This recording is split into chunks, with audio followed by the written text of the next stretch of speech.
नमस्कार दोस्तों, study IQ में आप सभी का बहुत बहुत स्वागत है।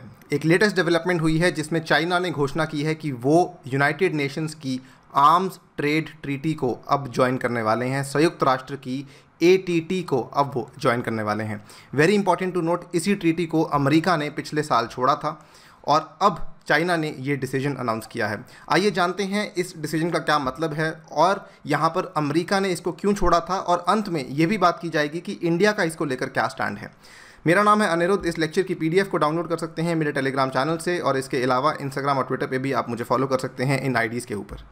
स्टडी आईक्यू की ऐप के ऊपर यूपीएससी आईएएस की परीक्षा के लिए स्मार्ट कोर्स अवेलेबल है, जिसके थ्रू आप प्रीलिम्स और मेंस दोनों की तैयारी घर बैठे बैठे या फिर कहीं पर भी कर सकते हैं। इसके ऊपर अट्रैक्टिव ईएमआई ऑप्शंस भी अवेलेबल हैं जो कि 30 जून तक हैं। प्लीज़ ऐप पे जाइए और इसको अवेल कीजिए। All right, so before we start, हम सबसे पहले सिप्री के डेटा की बात कर लेते हैं। सिप्री क्या है? सिप्री बेसिकली एक संस्थान है, Stockholm International Peace Research Institute. इसका जो डेटा रिलीज़ किया जाता है ये काफ़ी ज़्यादा क्रेडिबल डेटा है, काफ़ी वाजिब डेटा माना जाता है। और इस डेटा के अनुसार China is now the second largest arms producer in the world behind the US, यानी कि दुनिया भर में यूएस के पीछे अब केवल चाइना है सेकंड नंबर पर, जो कि दुनिया में सेकंड लार्जेस्ट आर्म्स का प्रोड्यूसर है। China has in recent years, इसी सिप्री की रिपोर्ट आगे बोलती है, in recent years China has become one of the world's largest arms exporter along with US, Russia, France and Germany, and mainly sells to countries in Asia. Middle East में बेचता है, ये Africa में बेचता है, according to data from the SIPRI institute. Clear? अब देखते हैं, इनफैक्ट मैं आपको before we move forward, China का ये बैटल टैंक है जिसका बहुत ही ज़्यादा एक्सपोर्ट होता है, one of the very famous tanks of China, जो कि कई सारे देशों में डिमांड में है। खैर, आगे बढ़ते हुए अगर हम देखें तो जो लेटेस्ट डेवलपमेंट हुई है, चाइना ने अनाउंसमेंट की है to join the UN arms trade treaty and enhance the world peace. China will join a global pact to regulate arms sales that has been rejected by the United States, with Beijing saying it is committed to efforts to enhance peace and stability in the world। जो exact statement था, ये उनके spokes person है, ये काफ़ी famous हो चुके हैं specially since corona virus and उसके बाद हमारे भारत में लद्दाख का स्टैंड ऑफ हुआ। जाओ लिजियान नाम है इनका। इन्होंने स्टेटमेंट दिया, China will join a global pact to regulate the arms sales that has been rejected by the US and Beijing says it is committed to efforts to enhance peace and stability in the world. यानी कि विश्व की शांति के लिए हम पूरा का पूरा सहयोग देना चाहते हैं और हमारा ये कदम बेसिकली इसी सहयोग को और बढ़ाएगा। The communist parties leaderships top legislative body, जो सीपीसी की टॉप लेजिस्लेटिव बॉडी है, जो इनकी विधायिका है, वो नेशनल पीपल कांग्रेस एनपीसी के नाम से जाती है, voted Saturday to adopt a decision on joining the UN Arms Trade Treaty that it designed to control the flow of weapons into conflict zones। जो conflict zones हैं, हम वहाँ पर weapons नहीं भेजेंगे। फॉर एग्जांपल conflict zones से मेरा मतलब है जो सीरिया का जोन है, येमेन का जोन है, जहाँ पर conflicts चल रहे हैं, उन इलाकों में, तालिबान का इलाका है, वहाँ पर हम weapons नहीं भेजेंगे। इसके बाद उन्होंने स्टेटमेंट में आगे कहा कि we are committed to effort to enhance peace and stability. साथ ही में ये चाइना के लिए एक अनदर इम्पॉर्टेंट मेजर है टू सपोर्ट मल्टीलेटरलिज्म, यानी कि बहुपक्षीयता का समर्थन करने के लिए चाइना के लिए ये एक और माध्यम है।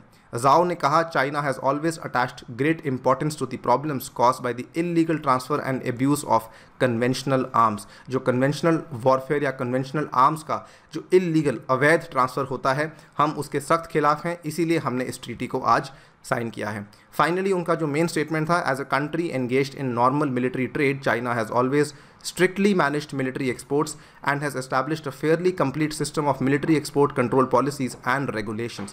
हमने अपने military export की control policies को एक बहुत ही अच्छे सिस्टम में बांधा हुआ है और अच्छी regulations हैं जिसके थ्रू हम उसको चलाते हैं। China only export such products to sovereign countries. हम केवल सोवरन कंट्रीज़ को ही ये चीज़ें एक्सपोर्ट करते हैं। सोवरन कंट्रीज़ कहने का मतलब कुछ कंट्रीज़ ऐसी हैं जिनको रिकग्निशन नहीं मिली है, तो उनको हम यहाँ पे सपोर्ट नहीं करेंगे। कुछ ऐसी कंट्रीज़ जिनको यूएन ने रिकग्निशन नहीं दी है, उनको भी हम नहीं सपोर्ट करेंगे, और ना ही हम नॉन स्टेट एक्टर्स को यहाँ पे कोई भी वेपन सपोर्ट एक्सपोर्ट करेंगे। He claimed that China's highly responsible attitude towards military product exports, इसी के थ्रू पता लगता है कि हमारी जो पॉलिसी है ये दर्शाती है कि चाइना एक काफ़ी ज़्यादा जिम्मेदार व्यवहार लेके चलती है टुवर्ड्स मिलिट्री प्रोडक्ट्स एक्सपोर्ट्स, कि हम बाकी देशों की तरह नहीं हैं, हम यहाँ पर बहुत ही ध्यान से एक्सपोर्ट करते हैं। इसके बाद इन्होंने अंत में ये भी कहा, ये काफ़ी इंपॉर्टेंट लाइन है, the reason I am telling you this entire statement is because हर लाइन के अंदर काफ़ी सारी चीज़ें छुपी हुई हैं। He called on all the parties to strictly regulate military exports, not to export military products to non state actors and stop interfering in the internal affairs of the sovereign states. ये चीज़ उन्होंने बोल तो दी है, but I personally believe ये थोड़ा सा hypocritical है चाइना की तरफ से ऐसा आना, कि वो चाहते हैं कि आप दखल अंदाजी देना बंद कर दें किसी के अंदरूनी मामलों में, किसी भी संप्रभु राज्य के अंदरूनी मामलों में दखल अंदाजी देना बंद कर दें। अब ये थोड़ा चाइना की तरफ से आता हुआ थोड़ा सा हिपोक्रिटिकल इसलिए है बिकॉज हम सभी जानते हैं फ़िलहाल क्या चल रहा है, और इनफैक्ट कश्मीर इशू को लेकर चाइना ने कई बार अपनी ज़ुबान चलाई है। खैर, अगर हम बात करें यूएन आर्म्स ट्रेड ट्रीटी की, तो यूएन आर्म्स ट्रेड जो ट्रीटी है, संयुक्त राष्ट्र ATT जिसको कहा जाता है, पारंपरिक हथियारों से में अंतर्राष्ट्रीय व्यापार को नियंत्रित करता है। छोटे हथियारों से लेकर युद्धक टैंकों, लड़ाक विमानों और युद्धक पोतों और संघर्ष क्षेत्रों में हथियारों के प्रवाह को नियंत्रित करता है। सो ये ट्रीटी तो काफ़ी ज़्यादा इम्पॉर्टेंट है और काफ़ी इसके अच्छे जो हैं ऑब्जेक्टिव्स भी हैं। ये ट्रीटी बेसिकली 24 दिसंबर 2014 को होने में आई थी और उस टाइम पर बराक ओबामा ने इसको साइन किया था। लेकिन पिछले साल क्या हुआ 2019 में, तो बराक ओबामा ने इसको 2013 में ही साइन कर दिया था, लेकिन 2019 में डोनाल्ड ट्रंप ने कहा कि हम अमेरिका को विड्रॉ करने वाले हैं from the arms trade treaty.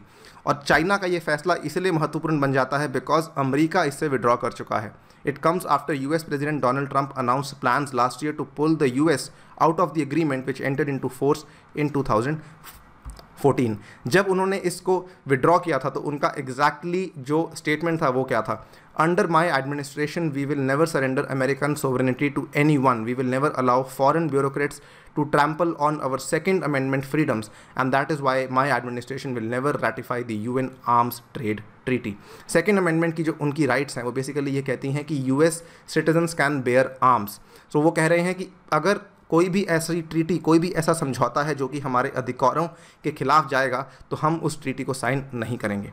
Further उन्होंने ये भी कहा कि हमारे इसको छोड़ने का जो कारण है वो ये भी है कि other top arms exporters including Russia and China have not signed up to it. तो ये भी एक बहुत प्रमुख कारण था मिस्टर ट्रंप के इस ट्रीटी को छोड़ने का कि रशिया और चाइना जैसे देश जो कि आज की डेट में हथियारों के बड़े बड़े एक्सपोर्टर्स हैं, उन्होंने भी इसको साइन अप नहीं किया है। खैर, इसी बीच अगर हम देखें तो इंडिया का जो स्टैंड है हमारे लिए काफ़ी इंपॉर्टेंट है। इंडिया का स्टैंड है, आपको बता दूं, इंडिया ने भी इस ट्रीटी को साइन नहीं किया है, लेकिन इंडिया के जो रीजंस हैं वो थोड़े अलग हैं। From the beginning on the ATT process, India has maintained that such a treaty would make a real impact on illicit trafficking in conventional arms. तो जो पारंपरिक हथियार हैं उनके अंदर जो अवैध व्यापार होता है और उनका जो अवैध इस्तेमाल होता है उसको लेकर ATT काफ़ी इम्पॉर्टेंट है। लेकिन प्रॉब्लम इज़ कि इंडिया ये कहती है कि हमने इस ट्रीटी को साइन इसलिए नहीं किया है because it is week on terrorism and non state actors. ये आतंकवाद को लेकर थोड़ा शांत है और नॉन स्टेट एक्टर्स, गैर राज्य अभिनेताओं को लेकर भी ये ज़्यादा कुछ नहीं कहती है।